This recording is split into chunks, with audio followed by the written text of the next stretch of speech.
I feel like video game adaptations of established film and television series usually have a pretty bad reputation. And honestly, it's not hard to see why. The typical Hollywood playbook goes something along the lines of, well, we have this massive blockbuster coming out based on a really popular IP.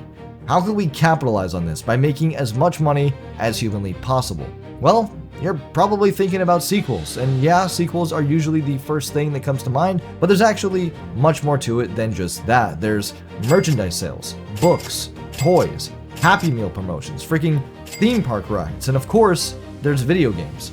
This is why, as a general sense, most video game adaptations or spin-offs of established IPs in the form of video games are kind of lackluster. They usually exist purely to expand the revenue stream of a larger franchise. They're often rushed, tied to strict movie release dates, and they lack the creative freedom or passion that makes a good game, well, good. And this is why so many of them feel hollow or half-baked. This is even true for the majority of cases when they reverse a famous video game and turn it into a movie. These projects are usually void of the source material, and they lack any reason why they were made in the first place except for the obvious answer, money! So when I first heard about Indiana Jones and the Great Circle, I honestly assumed it would just be more of the same thing, a shallow cash grab using the Indiana Jones name. But then, I saw the reviews, and people were actually loving this game. And when I finally sat down to play it myself, I immediately understood why. You see, yes, it's a video game adaptation and not an official Indiana Jones movie, but The Great Circle feels more like a classic Indiana Jones story than anything we've seen on the big screen since The Last Crusade. The cinematic vibe is spot on, the story could have easily been a movie on its own, and the game captures the heart and the magic of the original trilogy in a way that actually feels pretty genuine.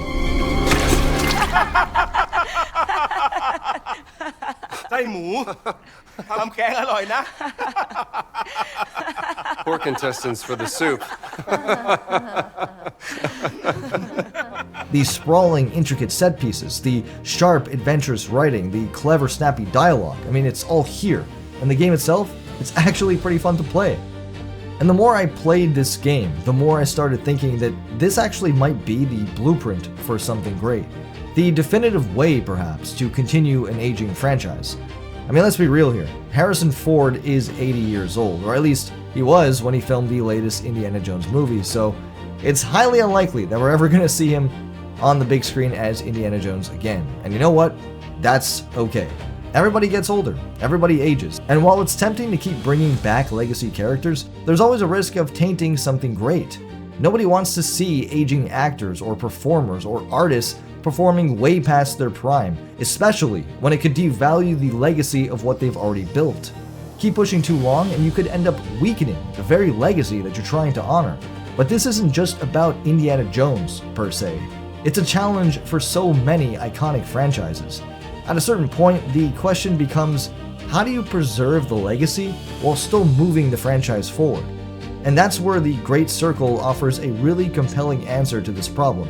It's proof that you don't need legacy cast to create something truly great within an already popular IP.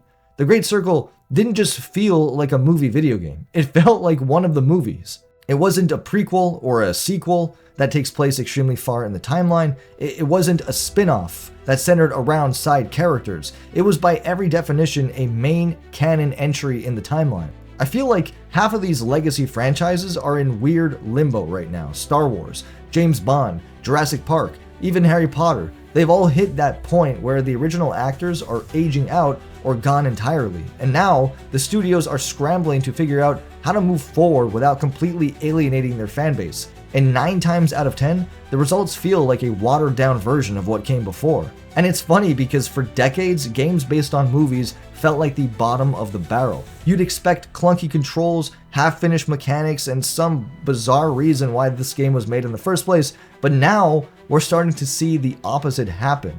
Games are becoming the best way to explore and expand these beloved worlds. Just look at Hogwarts Legacy, Alien Isolation, and countless other examples that I'm probably forgetting. We're entering this fascinating era where the lines between games and film are starting to blur, but not in a gimmicky interactive movie kind of way, but in terms of storytelling potential.